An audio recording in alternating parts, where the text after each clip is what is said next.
Curiously, when we refer to food in the Middle Ages, we are always struck by two simultaneous images, although radically opposed. On the one hand, that of a starving and malnourished people. On the other hand, the great medieval banquets. Did the two scenes really coexist? The truth is that neither is real. Once again, everything about the medieval world is simplified and mythologized by legends, unhistorical narratives, or cliches repeated 1,000 times in the cinema. The first thing to bear in mind is that the medieval people were a fundamentalist people, so that food, like war, economics, or sex, was not understood as something independent of faith. Religiosity permeated everything and conditioned everything, because everything on earth was part of God's work. The diet was not conceived only from a nutritional point of view, so the diet of a Christian was very different from that of a Jew or a Muslim. To give just one example, let us think of the pig, which has always provided a great variety of products. The Muslims were not allowed to eat its meat, the Jews neither, because they considered the pig an impure animal, or not kosher. The Christians finally did consume it, but in time of abstinence they were not allowed to eat any type of meat, although it is curious in this sense that during Lent they did eat beaver meat because the animal was, for the medieval people, a fish. But pork is no exception. Whatever the type of meat, religion always caused insurmountable clashes. Muslims could only eat halal meat, that is, meat from an animal that had been slaughtered and cooked according to the appropriate ritual guidelines. If these requirements were not met, any type of meat became haram meat, i.e., not permitted.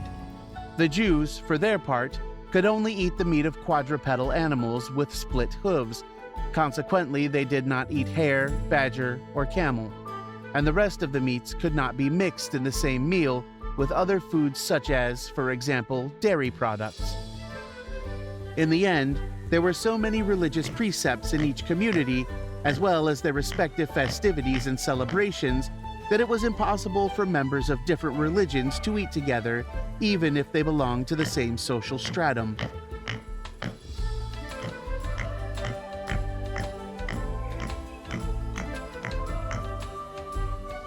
And as well as religion, there was another circumstance that marked the medieval diet to the same or even greater degree: the harvests. The world was totally dependent on the countryside.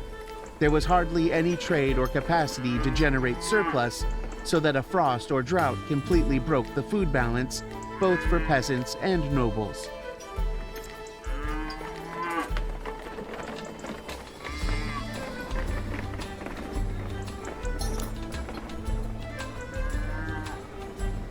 Famines were recurrent throughout the Middle Ages, causing great mortality. However, it is one thing that medieval people were very vulnerable to bad harvests, and another that they always lacked food. Quite the contrary. As long as the countryside continued to function properly, the diet of the medieval people was healthy and abundant.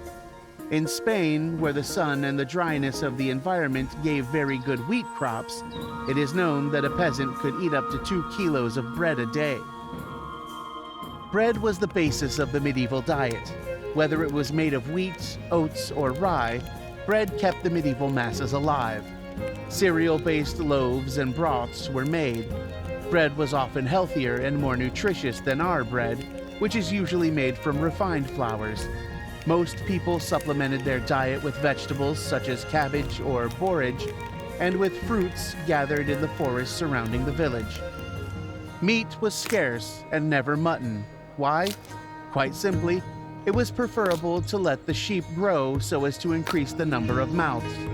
Nor was it common to eat cow meat, since these animals were valuable for their drought power, and only when they were useless for work were they slaughtered and their meat stewed.